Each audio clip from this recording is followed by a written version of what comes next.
¿Y si les dijera que, a lo largo de la historia, algunas mujeres cargaron con el peso de dinastías enteras? No mediante conquistas ni maniobras políticas, sino por algo mucho más personal y arriesgado: su capacidad de engendrar herederos. No eran simples reinas, eran pólizas de seguro ambulantes para reinos, imperios y linajes que se remontaban siglos atrás. Sus cuerpos se convirtieron en campos de batalla, donde se decidía el destino de las naciones, un embarazo a la vez. Hoy nos adentramos en las extraordinarias, a veces desgarradoras y absolutamente fascinantes historias de las reinas más fértiles de la historia.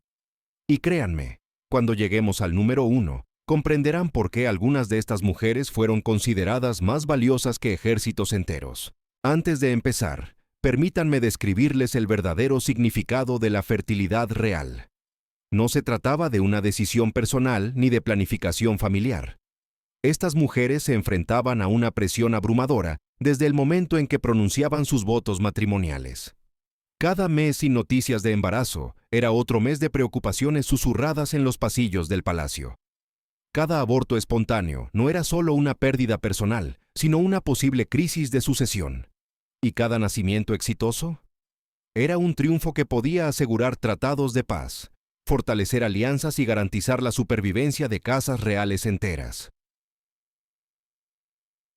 Las reinas que exploraremos no solo tenían familias numerosas, eran máquinas de reproducción estratégicas en el sentido más literal, y su éxito reproductivo estaba directamente ligado a la estabilidad de sus reinos. Algunas asumieron este rol con determinación, otras se desmoronaron, y unas pocas lograron encontrar la verdadera felicidad, a pesar de las expectativas imposibles que se depositaban sobre ellas. Sus historias revelan una faceta de la realeza que rara vez se aborda: el intenso coste personal de llevar una corona. Comenzando nuestra cuenta regresiva en el número 9, nos encontramos con María Teresa de Austria, cuyo reinado de 1740 a 1780 se definió tanto por su perspicacia política como por su notable fertilidad. Nacida en la dinastía de los Habsburgo en 1717, María Teresa enfrentó un desafío que habría aplastado a mujeres de menor rango. Necesitaba demostrar su valía no solo como gobernante, sino como madre capaz de asegurar el futuro de su dinastía. Cuando ascendió al trono con tan solo 23 años, Europa se mostró escéptica. ¿Podría una joven realmente mantener unido el vasto imperio austríaco? La respuesta de María Teresa llegó en forma de un extraordinario historial reproductivo, que silenció a sus críticos y consolidó su legado. A lo largo de 20 años, María Teresa dio a luz a 16 hijos. 16. Reflexionemos sobre ello por un momento. En una época en la que dar a luz era prácticamente una apuesta arriesgada, se sometió voluntariamente a este proceso una y otra vez. Pero esto es lo que hace su historia aún más notable. 13 de esos niños sobrevivieron hasta la edad adulta, una tasa de supervivencia casi milagrosa para el siglo XVIII. Cada embarazo era un riesgo calculado, cada nacimiento una posible herramienta diplomática. Sus hijos se convirtieron en la base de las alianzas europeas, se casaron para asegurar los tratados de paz y fortalecer la influencia de los Habsburgo en todo el continente. Pero la fertilidad de María Teresa no se limitaba a la cantidad, sino a la calidad. Entre sus hijos se encontraban María Antonieta, quien se convirtió en reina de Francia, y Leopoldo II, quien posteriormente se convertiría en emperador del Sacro Imperio Romano Germánico. Gracias a su estratégica maternidad, María Teresa no solo preservó su dinastía, sino que expandió la influencia de los Habsburgo a niveles sin precedentes. La mujer que en su día había sido descartada por ser demasiado joven y demasiado femenina para gobernar con eficacia, había usado su útero como arma diplomática, demostrando que a veces la herramienta más poderosa que una reina podía empuñar no era una espada, sino su capacidad para engendrar herederos sanos. El desgaste físico para María Teresa fue enorme. 20 años de embarazos y partos casi constantes la dejaron exhausta y envejecida más allá de su edad. Sin embargo, continuó gobernando con mano de hierro, gestionando la compleja política de la Europa del siglo XVIII, a la vez que dirigía una de las familias reales más numerosas de la historia. Su corte se convirtió en una guardería, sus aposentos privados en una maternidad, y toda su existencia en un testimonio de la brutal realidad de la condición femenina de la realeza. Pasando al número 8, nos encontramos en la corte de Catalina de Médici, la reina de Francia, nacida en Italia, cuya fertilidad se convirtió tanto en su salvación como en su maldición. Cuando Catalina se casó con el futuro Enrique II de Francia en 1533, cargó con ella no solo las esperanzas de la familia Médici, sino también el peso de toda una alianza política entre Francia e Italia. Lo que siguió fue una década de humillación que habría destrozado a la mayoría de las mujeres, pero la historia de Catalina apenas comenzaba. Durante 10 años agonizantes, Catalina permaneció sin hijos. En el brutal mundo de la realeza del siglo XVI, esto no era solo una tragedia personal, sino una catástrofe política. Rumores de divorcio inundaban la corte francesa. Su esposo tuvo una amante, la infame Diana de Poitiers, quien parecía burlarse de la esterilidad de Catalina con su belleza e influencia. La reina italiana que había llegado con tanta promesa, era ahora vista como un fracaso. Una mujer incapaz de cumplir el requisito más básico del matrimonio real: tener un heredero. Pero entonces, ocurrió algo extraordinario. Ya sea por intervención médica, bendición divina o pura determinación, el cuerpo de Catalina finalmente cooperó. Entre 1544 y 1556, dio a luz a 10 hijos en rápida sucesión. Fue como si se hubiera roto una presa, liberando años de fertilidad contenida en un torrente de bebés reales. La mujer que antes se rumoreaba que era estéril, se convirtió de repente en una de las madres más prolíficas de la historia real francesa. Los hijos de Catalina no eran solo números, sino sus instrumentos de poder. 3 de sus hijos se convertirían en reyes de Francia: Francisco II, Carlos IX y Enrique III. Su hija Isabel se convirtió en reina de España, mientras que Claudia se convirtió en duquesa de Lorena. Gracias a su notable fertilidad tardía, Catalina no solo consolidó su posición en la corte, en esencia, controló el futuro de la realeza europea. La mujer que antes había sido considerada inútil se había convertido en madre de reyes.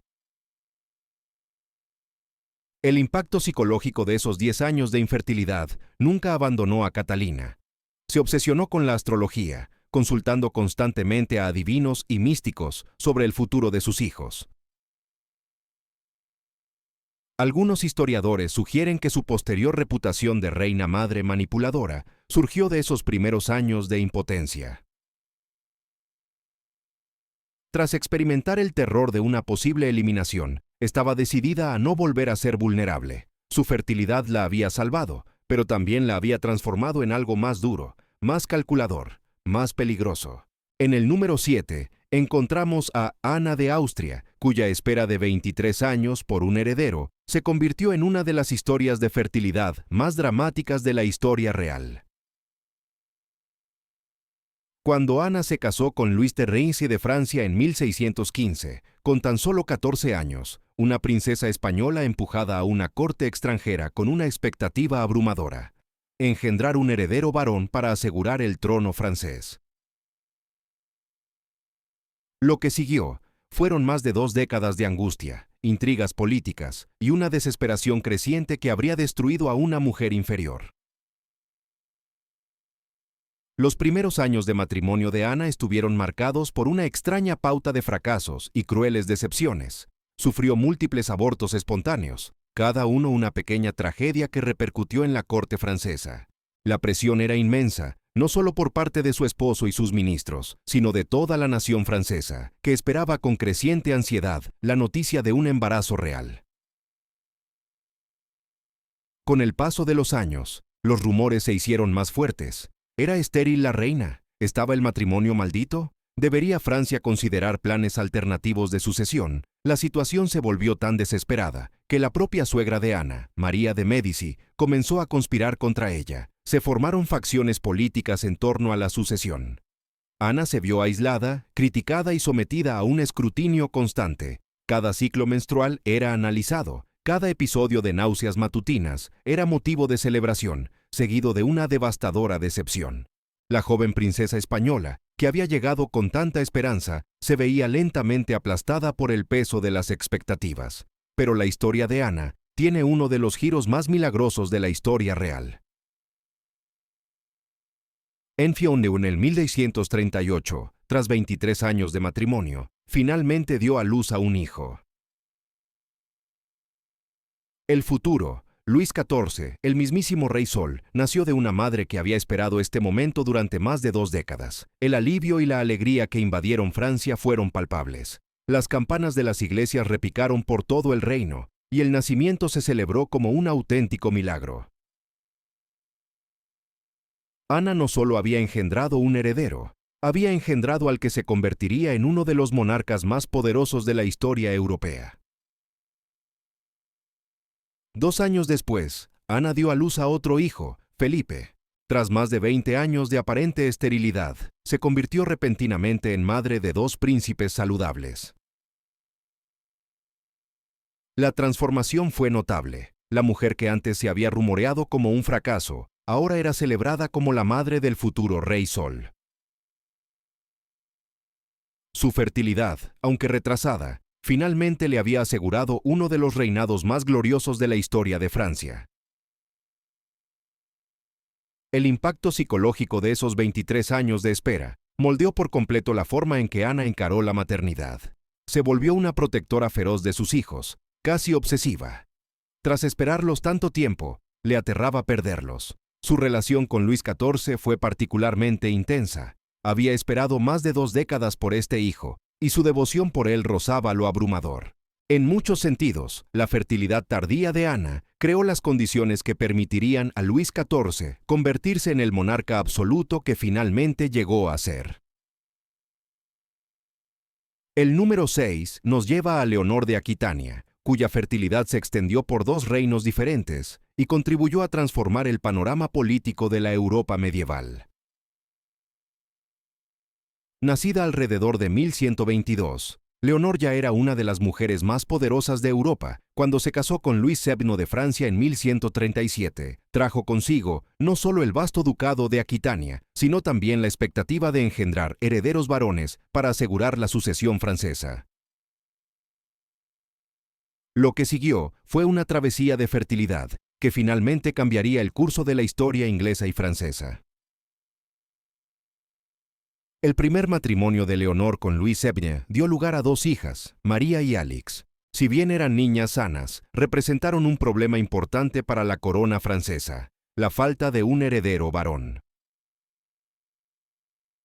En el mundo medieval, las hijas eran valiosas para las alianzas matrimoniales, pero no podían heredar el trono.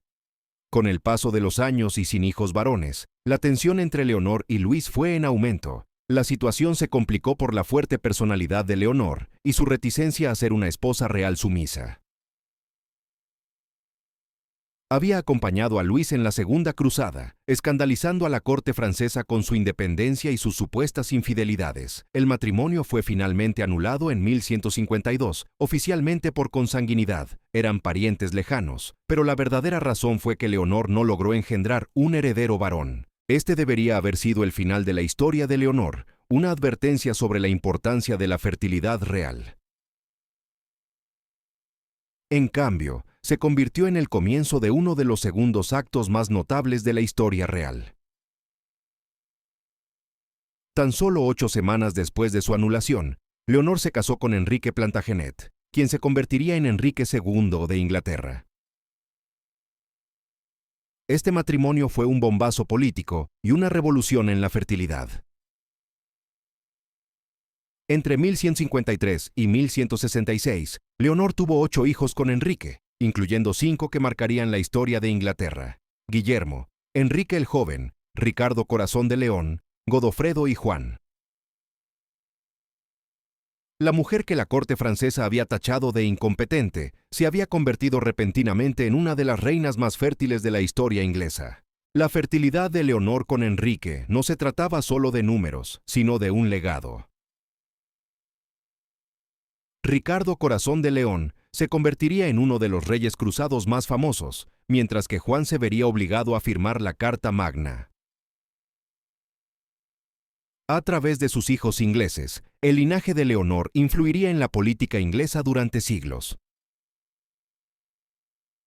La mujer que había sido marginada por Francia se había convertido en la madre de reyes ingleses, y su fertilidad resultó ser, a la larga, más valiosa para Inglaterra de lo que jamás lo fue para Francia. El contraste entre los dos matrimonios de Leonor plantea fascinantes preguntas sobre la fertilidad medieval. ¿Se debió su incapacidad para tener hijos con Luis XVII a una auténtica incompatibilidad, o intervinieron otros factores? Algunos historiadores sugieren que las tensiones políticas de su primer matrimonio pudieron haber afectado su capacidad para concebir varones. Otros señalan la rápida sucesión de embarazos con Enrique II como prueba de que la fertilidad de Leonor siempre estuvo ahí, esperando las circunstancias propicias para florecer. La transformación de Leonor, de una reina francesa supuestamente incompetente a madre de dinastías inglesas, revela algo profundo sobre la intersección de la política y la fertilidad en la Europa medieval. Su cuerpo se convirtió en un campo de batalla, donde los intereses franceses e ingleses chocaron, y su éxito reproductivo con Enrique II alteró radicalmente el equilibrio de poder entre ambos reinos. La mujer que antes se rumoreaba en los pasillos franceses como un fracaso, ahora era celebrada en las cortes inglesas como la madre de futuros reyes. Pero la historia de Leonor no termina con un parto exitoso. Su fertilidad le proporcionó algo que pocas mujeres medievales poseían: un auténtico poder político. Como madre de múltiples herederos varones, se convirtió en una figura clave en la compleja trama de la política medieval. Cuando sus hijos se rebelaron contra su padre, Leonor estuvo presente, a veces apoyándolos, a veces mediando. Su fertilidad la había transformado de esposa real en una fuerza política por derecho propio. Pasando al número 5, nos encontramos con Isabel de Castilla, cuya fertilidad sentó las bases de uno de los imperios más poderosos de la historia de la humanidad. Cuando Isabel se casó con Fernando de Aragón en 1469, ya era una figura política formidable por derecho propio. Pero fue su notable capacidad para engendrar herederos sanos lo que finalmente permitiría la creación de una España unificada e iniciaría la era del dominio global español. El historial de fertilidad de Isabel era impresionante desde cualquier punto de vista. 5 hijos nacidos entre 1470 y 1485, todos los cuales sobrevivieron hasta la edad adulta. En una época en la que la mortalidad infantil era devastadoramente alta, esto era prácticamente un milagro. Pero los hijos de Isabel no eran solo supervivientes, sino activos estratégicos en su gran visión del poder español. Su hija mayor, Isabel, se casó con el heredero de Portugal, lo que fortaleció la unidad ibérica. Su hijo Juan fue preparado para heredar el trono español unificado, mientras que su hija Juana acabaría convirtiéndose en reina de Castilla. El caso más famoso es el de Catalina, hija de Isabel, quien se convirtió en Catalina de Aragón, la primera esposa de Enrique Ossueito de Inglaterra. Gracias a este matrimonio, la fertilidad de Isabel se extendió por toda Europa, uniendo temporalmente los intereses españoles e ingleses. La mujer que había luchado por asegurar su propio trono en Castilla, había utilizado su éxito reproductivo para proyectar la influencia española por todo el continente. Pero la historia de la fertilidad de Isabel tiene un lado oscuro que revela la abrumadora presión que soportaban las madres reales. Cuando su hijo Juan falleció repentinamente en 1497, pocos meses después de su matrimonio, Isabel quedó devastada. El heredero que había preparado con tanto esmero durante décadas había desaparecido, y con él, sus minuciosos planes para la sucesión española. La mujer que parecía tenerlo todo, un reino unificado, un matrimonio poderoso e hijos sanos, se vio repentinamente enfrentada a la fragilidad de los planes reales. El dolor de Isabel por la muerte de Juan se agravó al saber que la unidad española ahora dependía de sus hijas. Su hija Isabel había muerto al dar a luz, dejando solo un hijo que moriría joven. La sucesión recayó en Juana, cuya inestabilidad mental le valió el apodo de Juana la Loca. La reina que había usado su fertilidad para construir un imperio, ahora veía cómo esa misma fertilidad amenazaba con destruirlo. El desgaste psicológico de la maternidad real es evidente en los últimos años de Isabel. Se volvió cada vez más religiosa, casi obsesivamente, como si intentara negociar con Dios por la seguridad de sus hijos restantes. Su fertilidad le había otorgado poder, pero también la había hecho profundamente consciente de la rapidez con la que ese poder podía perderse. Cada embarazo había sido una apuesta, cada nacimiento una victoria temporal en un juego donde lo que estaba en juego era nada menos que el futuro de España. En el número 4, descubrimos a María Ana de Austria, cuya fertilidad se convirtió tanto en su rasgo distintivo como en su tragedia definitiva. Nacida en 1674, María Ana se casó con su tío, Felipe IV de España, cuando apenas tenía 14 años.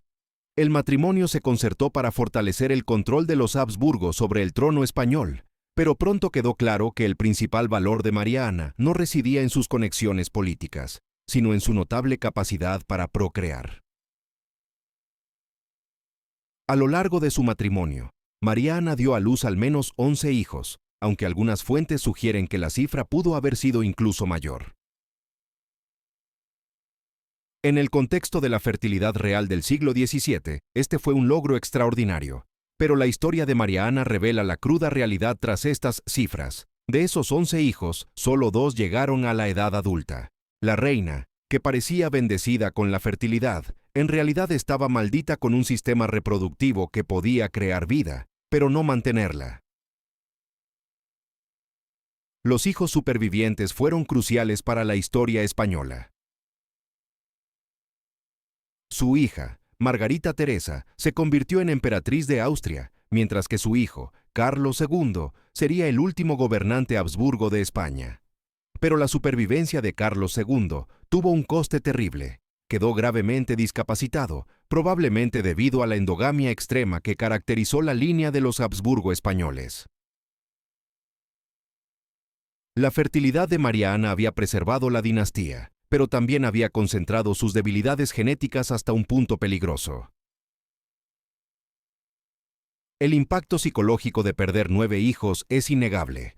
María Ana vivió en un estado de constante embarazo y duelo. Su cuerpo, una máquina de producir herederos que rara vez vivían lo suficiente para heredar.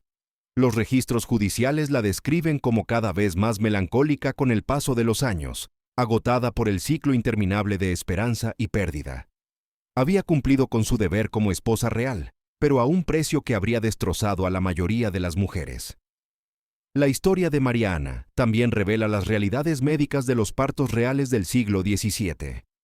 A pesar de tener acceso a los mejores médicos de Europa, no pudo superar los desafíos fundamentales de su época, las malas condiciones sanitarias, los conocimientos médicos limitados y las consecuencias genéticas de la endogamia real. Su fertilidad fue impresionante, pero también trágica, un testimonio tanto de las posibilidades como de las limitaciones de la maternidad real. Los últimos años de la reina estuvieron marcados por un intento desesperado por proteger a sus hijos supervivientes. Tras haber perdido a tantos, se volvió casi obsesivamente protectora de Carlos II y Margarita Teresa. Su fertilidad le había enseñado una cruel lección. Tener hijos y mantenerlos con vida eran 2 desafíos muy diferentes. La mujer que antaño había sido celebrada por su éxito reproductivo, ahora estaba definida por sus pérdidas. El número 3 nos lleva a una de las historias de fertilidad más notables de la historia real, la de Carlota de Mecklemburgo-Strelitz, reina de Gran Bretaña e Irlanda. Cuando Carlota se casó con el rey Jorge III en 1761, era una princesa alemana desconocida que hablaba poco inglés y desconocía casi por completo la política británica. Pero durante los 20 años siguientes, se convertiría en una de las madres reales más prolíficas de la historia británica, con 15 hijos, y cambiando radicalmente la naturaleza de la familia real británica.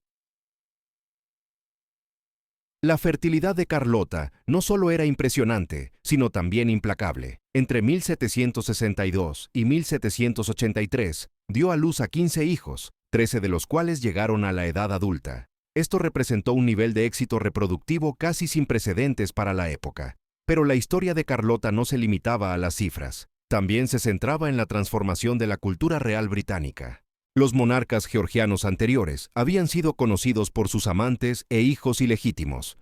La fertilidad de Carlota creó un nuevo modelo, la familia real como una unidad grande, legítima y centrada en el ámbito doméstico. La mera logística de la fertilidad de Carlota es asombrosa. Estuvo prácticamente embarazada o amamantando durante casi 2 décadas, con su cuerpo en constante actividad reproductiva. Las guarderías reales del Palacio de Kew tuvieron que ampliarse varias veces para dar cabida a su creciente prole. La mujer que había llegado como una tímida princesa alemana se había convertido en la madre de una dinastía real que transformaría la monarquía británica. Los hijos de Carlota no solo fueron numerosos, sino también influyentes. Su hijo Jorge se convirtió en el rey Jorge IV, mientras que otro hijo, Guillermo, se convirtió en el rey Guillermo IV. Su hija Augusta se convirtió en la gran duquesa de Mecklemburgo-Strelitz, extendiendo la influencia británica a la política alemana. Gracias a su notable fertilidad, Carlota había creado una red de conexiones reales que fortalecieron el poder británico en toda Europa. Pero la historia de Carlota también revela los costos ocultos de la extrema fertilidad real. Los constantes embarazos afectaron gravemente su salud y envejeció rápidamente durante sus años de mayor fertilidad. Los observadores de la corte observaron que parecía agotada la mayor parte del tiempo, agotada por las constantes exigencias del embarazo, el parto y la lactancia. La mujer que había dado a Gran Bretaña su generación real más fértil, había sacrificado su propia vitalidad en el proceso. El impacto psicológico de tener 15 hijos mientras gestionaba la compleja política de la maternidad real no puede subestimarse. Carlota tuvo que equilibrar las exigencias contrapuestas de la educación de sus hijos, sus perspectivas de matrimonio y su papel en la política británica. Se convirtió no solo en madre, sino en administradora de una dinastía, ya que su fertilidad creó un desafío logístico que consumiría el resto de su vida. La influencia de Carlota se extendió mucho más allá de los muros de la guardería. Su fertilidad había alterado radicalmente la sucesión británica, creando múltiples herederos suplentes y asegurando la estabilidad del linaje hanoveriano. Pero este éxito trajo consigo complicaciones inesperadas. Con tantos príncipes y princesas, la cuestión de sus matrimonios se convirtió en una pesadilla diplomática. Cada posible unión debía negociarse cuidadosamente para evitar la creación de centros de poder rivales dentro de la propia familia real. Los últimos años de la reina estuvieron marcados por una creciente preocupación por el futuro de sus hijos. Tras haber engendrado tantos herederos potenciales, se enfrentaba al reto de encontrarles un papel adecuado. Algunos se convertirían en monarcas exitosos, otros tendrían dificultades para lidiar con el peso de las expectativas reales. La fertilidad de Carlota había resuelto un problema, asegurar la sucesión, pero había creado otros que atormentarían a la familia real británica durante generaciones. Lo que hace particularmente fascinante la historia de Carlota es cómo su fertilidad cambió su relación con el rey Jorge III. Su matrimonio había comenzado como un típico acuerdo real, pero la experiencia compartida de criar 15 hijos juntos creó una auténtica alianza. Incluso durante los periodos de enfermedad mental de Jorge, Carlota se mantuvo fiel a él, y su vínculo se fortaleció gracias a la extraordinaria experiencia reproductiva que compartieron. Pasando al número 2, nos encontramos con una de las historias de fertilidad más trágicas y a la vez notables de la historia real. La de Alejandra de Dinamarca, reina del Reino Unido. Cuando Alejandra se casó con el futuro Eduardo Sevio, en 1863, trajo consigo no solo sangre real danesa, sino una capacidad reproductiva que definiría toda su existencia. A lo largo de 23 años, Alejandra tuvo 6 hijos, pero su historia revela el devastador coste personal de la fertilidad real en la época victoriana. El primer embarazo de Alejandra en 1864 debería haber sido un momento de triunfo. El nacimiento del príncipe Alberto Víctor parecía asegurar la sucesión y cumplir con su principal deber como esposa real. Pero la alegría duró poco. El difícil parto dejó a Alejandra con una cojera permanente, un recordatorio físico del precio que había pagado por tener un heredero. Este fue solo el comienzo de un viaje de fertilidad que pondría a prueba su resiliencia hasta sus límites más extremos. Lo que siguió fue una serie de embarazos que parecieron cobrarse un precio cada vez más alto. Su segundo hijo, George, nació en 1865, seguido de Louis en 1867, Victoria en 1868 y Maud en 1869. Cada parto trajo complicaciones, cada recuperación tardó más que la anterior. El cuerpo de Alexandra comenzaba a mostrar la tensión de los constantes embarazos y partos, pero las exigencias del deber real no dejaban espacio para el descanso ni la recuperación. El capítulo más desgarrador de la historia de fertilidad de Alejandra llegó en 1871, con el nacimiento de su hijo menor, John.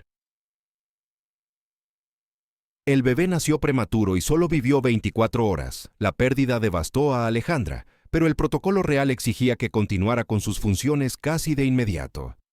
No hubo tiempo para un duelo adecuado, ni para reconocer el impacto emocional. La mujer que había dado a luz a 5 hijos sanos se veía ahora obligada a afrontar la cruel realidad de que ni siquiera las reinas podían escapar de la aleatoriedad de la mortalidad infantil. Los problemas de fertilidad de Alejandra no se limitaban a las exigencias físicas del parto, sino también a las expectativas imposibles que se les imponían a las madres reales. Su esposo, Eduardo, era conocido por sus infidelidades, pero se esperaba que Alejandra mantuviera la apariencia de un matrimonio feliz mientras producía continuamente herederos. La mujer que debería haber estado celebrando su éxito reproductivo, en cambio, luchaba contra la soledad y el aislamiento propios de la maternidad real. El impacto psicológico del proceso de fertilidad de Alejandra se manifestó en su comportamiento posterior. Se volvió cada vez más protectora de sus hijos sobrevivientes, casi de forma obsesiva. Tras haber perdido un bebé y haber soportado años de embarazos difíciles, le aterraba perder más. Su relación con su hijo Jorge, quien más tarde se convertiría en el rey Jorge V, fue particularmente intensa. Había sacrificado muchísimo para traerlo al mundo, y estaba decidida a protegerlo de las duras realidades de la vida real. La historia de Alejandra también revela las limitaciones médicas de los partos en la realeza victoriana. A pesar de tener acceso a los mejores médicos de su época, no pudo escapar de los peligros fundamentales de la obstetricia del siglo XIX. Su cojera permanente, resultado de su primer parto difícil, le sirvió como recordatorio constante del precio físico que había pagado por su fertilidad. La mujer que dio a la familia real británica su siguiente generación cargó con las cicatrices de ese logro el resto de su vida. Pero quizás el aspecto más trágico de la historia de fertilidad de Alejandra fue cómo moldeó su relación con su propio legado. Su hijo Alberto Víctor murió joven, dejando a Jorge como heredero del trono. La cuidadosa planificación de la sucesión que la había impulsado a años de embarazos difíciles, finalmente se vio trastocada por circunstancias ajenas a su voluntad. La mujer que tanto había soportado para asegurar la línea real, tuvo que presenciar cómo el destino barajaba las cartas que había jugado a un precio tan alto. Los últimos años de Alejandra estuvieron marcados por una creciente sordera que algunos historiadores vinculan al estrés y al trauma de sus experiencias reproductivas. La reina, antaño celebrada por su belleza y fertilidad, se encontraba ahora aislada por dolencias físicas que podrían haber estado relacionadas con los mismos logros que definieron su reinado. Su fertilidad había dado a Gran Bretaña sus futuros reyes, pero también le había exigido un precio que la acompañaría hasta la tumba. Y finalmente, llegando al punto culminante de nuestra cuenta regresiva, llegamos a la número 1, Victoria del Reino Unido, cuya fertilidad no solo forjó una dinastía, sino que transformó por completo el concepto de la monarquía moderna. Cuando Victoria ascendió al trono en 1837, con tan solo 18 años, heredó una familia real en crisis. Sus tíos no habían logrado darle herederos legítimos, y la sucesión le había llegado casi por accidente. Pero durante los siguientes 17 años, Victoria usaría su notable fertilidad para transformar la monarquía británica, de una institución en crisis a la abuela de la realeza europea. La historia de la fertilidad de Victoria comienza con su matrimonio con el príncipe Alberto de Sajonia-Coburgo-Gotha en 1840. No se trató solo de una unión romántica, sino de una decisión calculada para asegurar la sucesión británica y fortalecer los lazos con la Europa continental. Lo que siguió fue uno de los logros reproductivos más notables de la historia real. Entre 1840 y 1857, Victoria dio a luz a 9 hijos, todos los cuales llegaron a la edad adulta, un logro prácticamente sin precedentes para la época. Pero la fertilidad de Victoria no se basaba solo en números, sino en estrategia. Cada uno de sus hijos fue cuidadosamente posicionado para maximizar la influencia británica en Europa. Su hija mayor, también llamada Victoria, se casó con el futuro emperador alemán Federico III. Su hijo Eduardo se convirtió en el rey Eduardo VII, mientras que su hija Alicia se casó con el futuro gran duque de Hesse. Gracias a su fertilidad estratégica, Victoria creó una red de conexiones reales que le valieron el apodo de «Abuela de Europa». El alcance de la influencia reproductiva de Victoria es asombroso. Sus descendientes ocuparían los tronos de Alemania, Rusia, España, Noruega y numerosos estados europeos más pequeños. La mujer, que heredó una monarquía británica debilitada, utilizó su fertilidad para crear una dinastía real que se extendió por todo el continente. Sus hijos y nietos moldearían la política europea durante generaciones, y sus linajes se entrelazaron para crear alianzas y conflictos que definirían la era moderna. Pero la historia de fertilidad de Victoria tiene un lado oscuro que revela el coste personal de la maternidad real. A pesar de su éxito público, Victoria lidiaba en privado con las exigencias físicas y emocionales de un embarazo constante. Describió el embarazo como la sombra del matrimonio, y se quejó amargamente de las restricciones que imponía a su capacidad de gobernar. La mujer que había usado su fertilidad para fortalecer su reino, a menudo se sentía frustrada por el mismo proceso que le había otorgado tanto poder. El impacto psicológico de tener 9 hijos, mientras gestionaba las complejas exigencias de la monarquía constitucional, es innegable. Victoria tuvo que equilibrar sus roles de madre, esposa y soberana, responsabilidades que a menudo entraban en conflicto. Su relación con su hijo mayor, Eduardo, fue particularmente tensa, en parte porque lo veía como un recordatorio de los sacrificios personales que había hecho por la sucesión. La fertilidad de Victoria también tuvo profundas implicaciones para la naturaleza misma de la monarquía. Su numerosa familia creó un nuevo modelo de vida doméstica real que influiría en las familias reales durante generaciones. La imagen de la reina Victoria rodeada de sus hijos y nietos se convirtió en un poderoso símbolo de estabilidad y continuidad. Su fertilidad transformó la monarquía de una institución política a una empresa familiar, creando vínculos emocionales con sus súbditos que los monarcas anteriores nunca habían logrado. Los aspectos médicos de la fertilidad de Victoria fueron igualmente notables. 9 embarazos exitosos en 17 años representaron un logro extraordinario para la medicina victoriana. La reina tuvo acceso a los mejores médicos de su época, pero aún enfrentaba los riesgos fundamentales del parto del siglo XIX. Su supervivencia a este maratón reproductivo fue un testimonio tanto de su resiliencia física como de su atención médica. Quizás lo más significativo es que la fertilidad de Victoria tuvo consecuencias a largo plazo que se extendieron mucho más allá de su propio reinado. Sus hijos no solo portaban su linaje, sino también su predisposición genética a la hemofilia, un trastorno hemorrágico que plagaría a la realeza europea durante generaciones. La mujer que había usado su fertilidad para fortalecer las monarquías en toda Europa también había introducido, sin saberlo, una debilidad genética que contribuiría a su posterior declive. Los últimos años de Victoria estuvieron marcados por una creciente conciencia de cómo su fertilidad había moldeado no solo su propia vida, sino todo el curso de la historia europea. La muerte de varios de sus hijos, en particular la de su hija Alicia y la de su hijo Leopoldo, la obligó a confrontar la fragilidad de la dinastía que tanto se había esforzado por crear.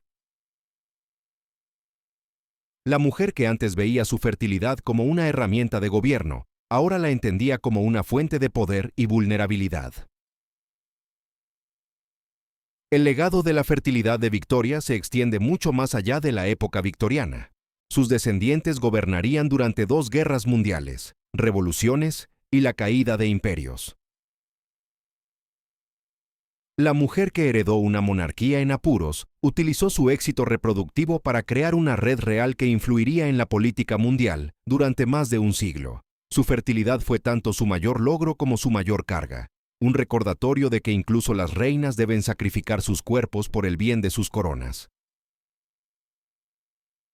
La transformación de Victoria, de una joven reina con problemas sucesorios a la matriarca indiscutible de la realeza europea, representa quizás el ejemplo más dramático de cómo la fertilidad pudo transformar no solo una monarquía, sino todo un continente.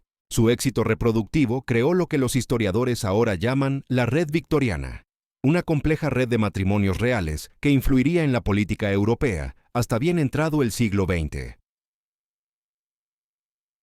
Pero este logro tuvo consecuencias que la propia Victoria jamás pudo prever.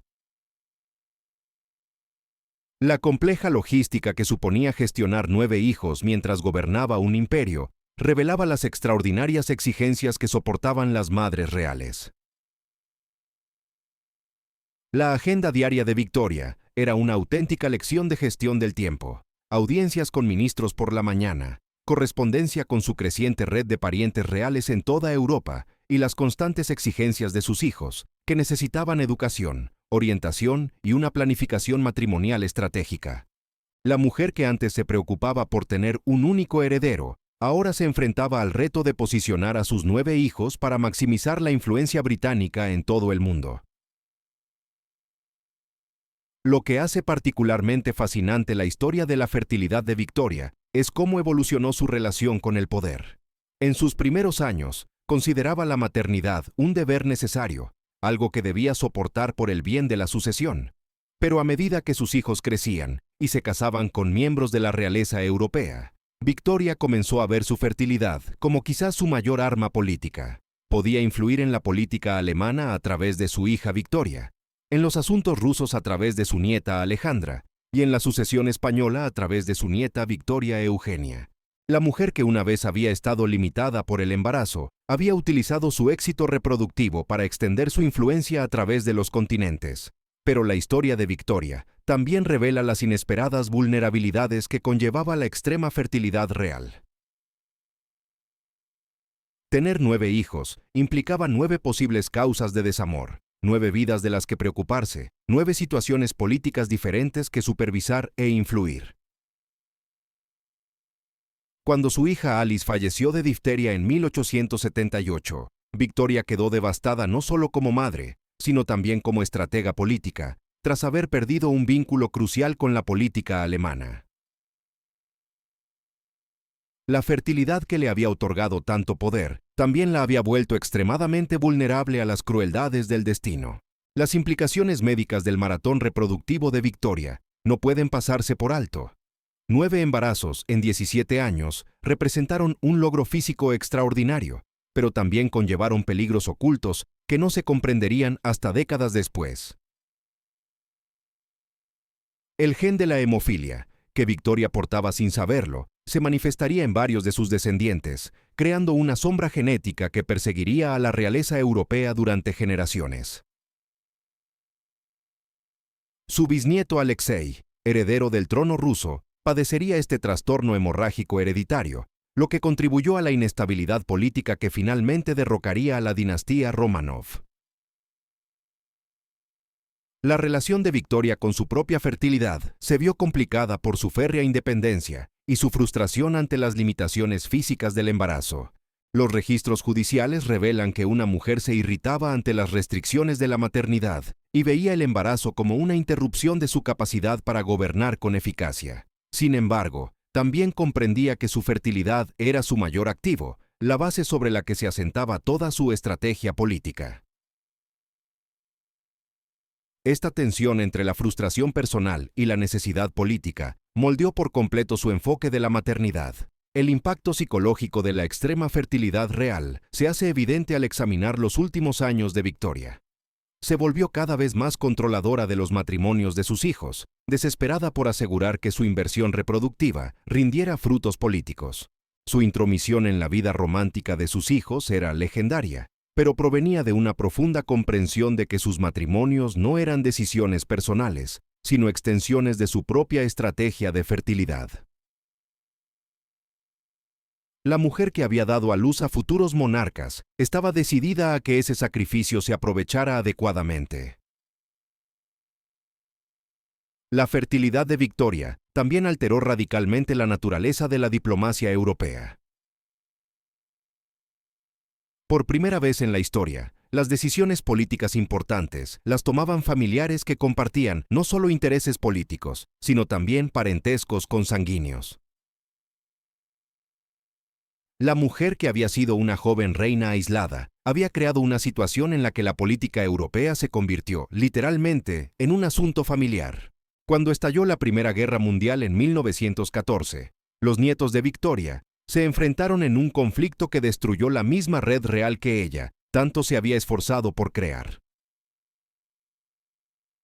Los avances tecnológicos de la época de Victoria le permitieron mantener relaciones estrechas con sus hijos dispersos, de maneras que las reinas anteriores jamás habrían imaginado.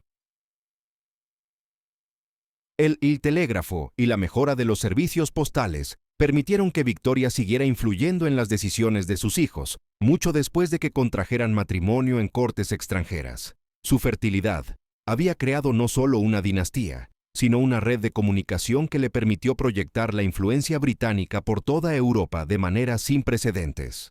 Pero quizás el aspecto más destacable de la historia de fertilidad de Victoria es cómo cambió la relación del pueblo británico con su monarquía. Su numerosa familia creó un nuevo modelo de vida doméstica real que hizo que la monarquía pareciera más cercana y humana. La fascinación pública por los bebés reales, las bodas reales y la dinámica familiar, fenómenos que perduran hasta nuestros días, se remonta al éxito reproductivo de Victoria. Ella transformó la monarquía, de una institución política distante, en una familia que el pueblo británico podía seguir y celebrar. Las implicaciones económicas de la fertilidad de Victoria fueron igualmente significativas. Mantener a 9 hijos y sus familias requería enormes recursos, pero las ventajas políticas que proporcionaban justificaban con creces el gasto. Cada matrimonio estratégico traía consigo nuevas oportunidades comerciales, nuevas conexiones diplomáticas y nuevas formas de proyectar el poder británico. La fertilidad de Victoria había creado, en esencia, una industria real de exportación, con sus hijos sirviendo como embajadores vivientes de los intereses británicos en todo el mundo. El legado de Victoria como la reina estratégicamente más fértil de la historia se extiende mucho más allá de su propia época. Sus descendientes gobernarían durante el tumultuoso siglo XX, entrelazando sus linajes para crear alianzas y conflictos que moldearían la política global. La mujer que heredó una monarquía debilitada utilizó su éxito reproductivo para crear una dinastía real que influiría en los acontecimientos mundiales durante más de un siglo.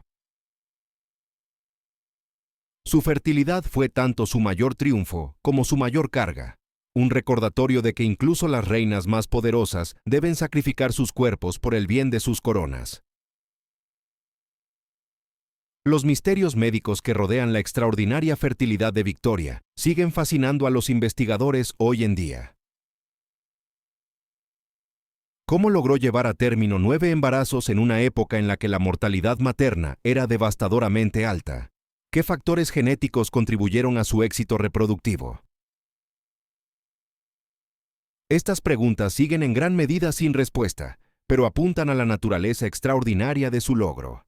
El cuerpo de Victoria se convirtió en una fuerza histórica por derecho propio, forjando el futuro de las naciones, gracias a su notable capacidad para crear y sustentar la vida.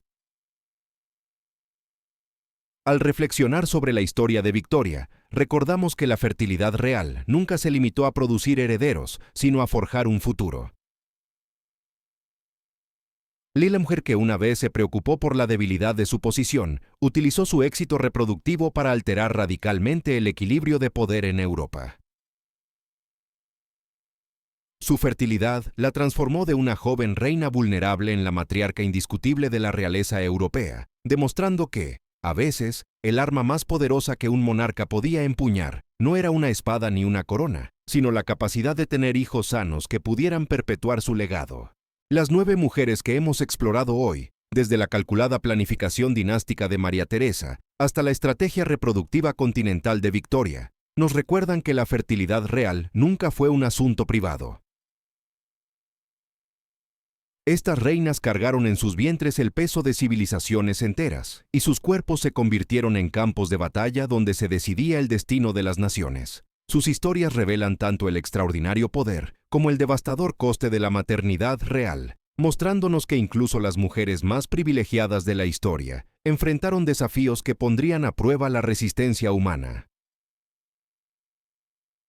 Cada embarazo era una apuesta a la muerte, cada nacimiento una potencial revolución diplomática, cada hijo una inversión vital en el futuro de sus reinos. Estas mujeres comprendían que su fertilidad era su moneda de cambio, sus cuerpos el medio por el cual podían asegurar poder, influencia y legado. Transformaron el acto íntimo de la maternidad en una forma de arte de gobernar, utilizando su éxito reproductivo para transformar el panorama político de su época.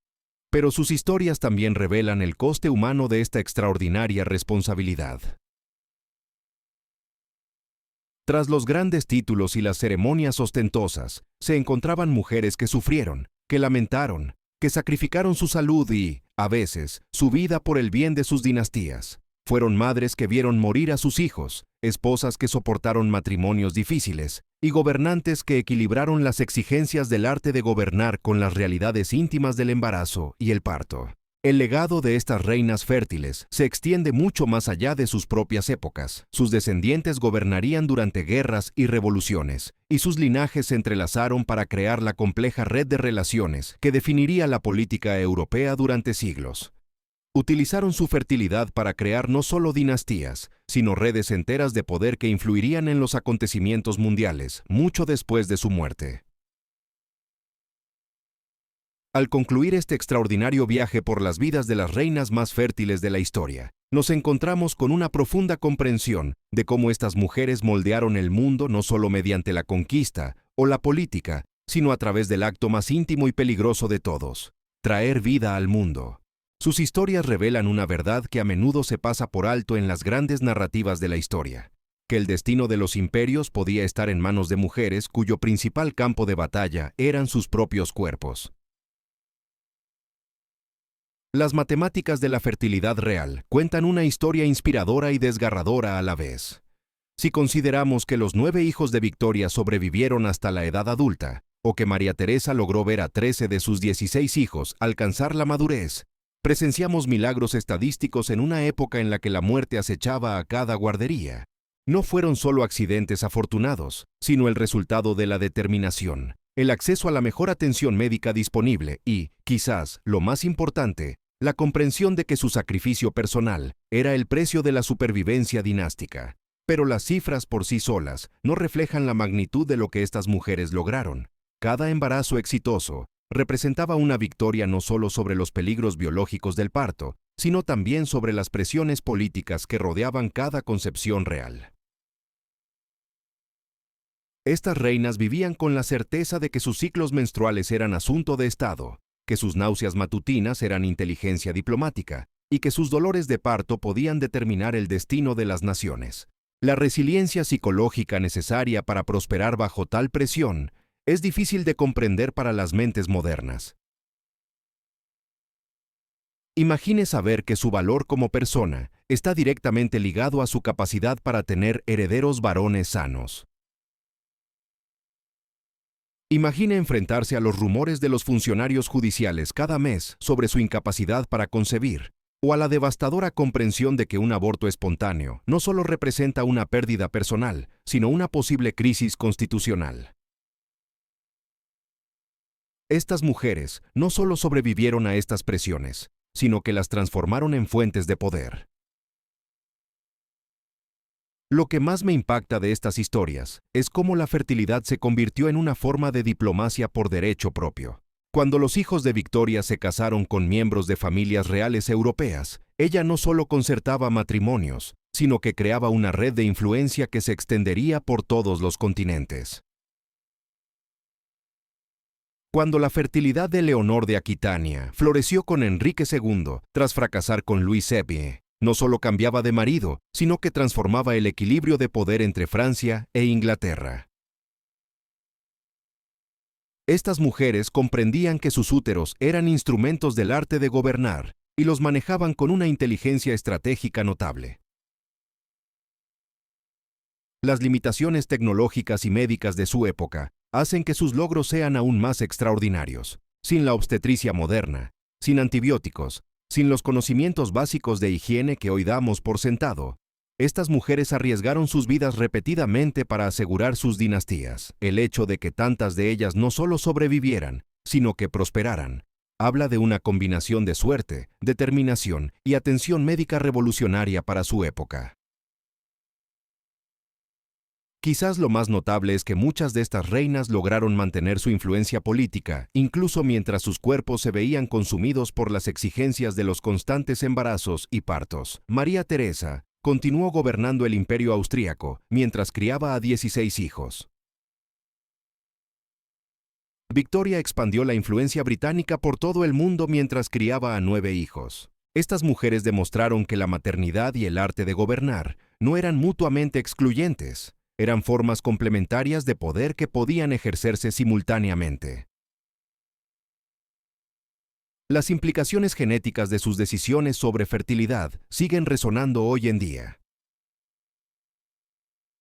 La hemofilia que Victoria transmitió sin saberlo a sus descendientes influiría en la política europea durante generaciones, contribuyendo a la inestabilidad que finalmente derrocaría a varias monarquías.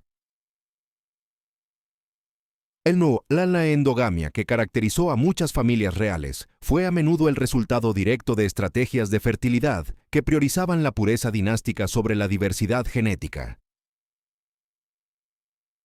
Estas mujeres jugaban al ajedrez genético a una escala que no se comprendería por completo hasta mucho después de su muerte. Sus historias también revelan la evolución de la maternidad real. Reinas anteriores, como Leonor de Aquitania, operaban en un mundo donde la fertilidad dependía en gran medida del azar y la providencia divina.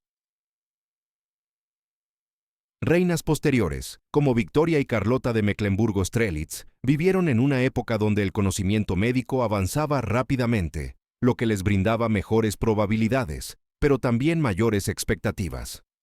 Cada generación de madres reales se basó en las experiencias de sus predecesoras, creando una sabiduría acumulada sobre la intersección de la fertilidad y el poder. El impacto emocional de la extrema fertilidad real es incalculable. Estas mujeres vivían con el temor constante de perder a los hijos que habían arriesgado todo por crear. Observaban con impotencia cómo la mortalidad infantil se cobraba a los bebés que habían gestado durante meses y se enfrentaban a la cruel realidad de que incluso los embarazos exitosos podían dar lugar a niños enfermos, discapacitados o simplemente incapaces de cumplir con sus roles dinásticos. La fuerza necesaria para seguir esperando, planeando e intentando de nuevo después de tales pérdidas habla de una resiliencia que roza lo sobrehumano. Pero quizás la lección más importante de estas historias es cómo transformaron la naturaleza misma de la monarquía. La imagen de la familia real como unidad doméstica la fascinación pública por los bebés y las bodas reales, la idea de que los monarcas debían ser ejemplos morales además de líderes políticos. Todos estos conceptos se remontan a las estrategias de fertilidad de estas extraordinarias mujeres. Comprendieron que crear herederos no se trataba solo de asegurar la sucesión, sino de crear vínculos emocionales entre la monarquía y el pueblo que sostendrían el poder real durante generaciones. El alcance geográfico de su influencia es impresionante. A través de sus hijos y nietos, estas reinas proyectaron su poder a través de los continentes. Los descendientes de Victoria gobernarían en Alemania, Rusia, España y más allá. Los hijos de Leonor moldearían la política inglesa y francesa durante siglos. La descendencia de María Teresa influiría en la diplomacia europea, hasta bien entrada la era moderna. Estas mujeres habían utilizado su fertilidad para crear las primeras redes reales verdaderamente globales, y sus linajes sirvieron como canales diplomáticos que trascendieron las fronteras nacionales. La valentía necesaria para asumir tal rol es innegable. Estas mujeres sabían que cada embarazo podía ser el último, que cada nacimiento podía terminar en tragedia, que cada hijo podía convertirse en una fuente de angustia y alegría a la vez. Sin embargo, siguieron arriesgándolo todo porque comprendían que su fertilidad era su camino hacia la inmortalidad. No solo la inmortalidad biológica a través de sus descendientes, sino la inmortalidad histórica a través de las dinastías que crearon. Su legado se extiende mucho más allá de las familias reales que establecieron, los sistemas políticos que ayudaron a crear, las redes diplomáticas que establecieron, los cambios culturales que iniciaron. Todo esto sigue influyendo en nuestro mundo actual. Cuando vemos a las familias reales modernas buscando el equilibrio entre el deber público y la vida privada, presenciamos la continuación de las estrategias que estas fértiles reinas iniciaron hace siglos. Al reflexionar sobre estas mujeres extraordinarias, recordamos que la historia a menudo se forja no por grandes gestos ni batallas dramáticas, sino por la valentía serena de individuos que comprenden su papel en la historia más amplia de la civilización humana. Estas reinas transformaron el acto íntimo de la maternidad en una forma de arte de gobernar, demostrando que las armas más poderosas del arsenal de la monarquía no eran los ejércitos ni los tesoros, sino la capacidad de crear y nutrir a la próxima generación de líderes. Sus historias nos retan a reconsiderar nuestra comprensión del poder mismo. En un mundo que a menudo celebra la conquista y la dominación, estas mujeres nos recuerdan que la creación y la crianza pueden ser fuerzas igualmente transformadoras. Nos muestran que la capacidad de traer vida al mundo, moldear mentes jóvenes y crear legados perdurables mediante el amor y el sacrificio, puede ser tan poderosa como cualquier campaña militar o revolución política. Las 9 reinas que hemos explorado hoy, desde la maternidad estratégica de María Teresa hasta la fertilidad continental de Victoria, representan la cima de lo que se pudo lograr cuando las mujeres de la realeza comprendieron y aceptaron su capacidad reproductiva. Transformaron el sacrificio personal en ventaja política, la función biológica en estrategia diplomática y el amor maternal en legado dinástico. Sus historias nos recuerdan que detrás de cada gran dinastía, hubo mujeres que lo arriesgaron todo para asegurar que su linaje continuara moldeando el mundo mucho después de su muerte. En definitiva, estas fértiles reinas nos enseñan que el verdadero poder no se trata solo de gobernar el presente, sino de crear el futuro. Gracias a su extraordinaria fertilidad, no solo engendraron herederos, engendraron la historia misma, y sus cuerpos se convirtieron en los instrumentos a través de los cuales se forjó el destino de las naciones. Su legado perdura no solo en las familias reales que aún existen, sino en el concepto mismo de lo que significa ser reina. Una mujer que comprende que su mayor fortaleza no reside en lo que puede conquistar, sino en lo que puede crear.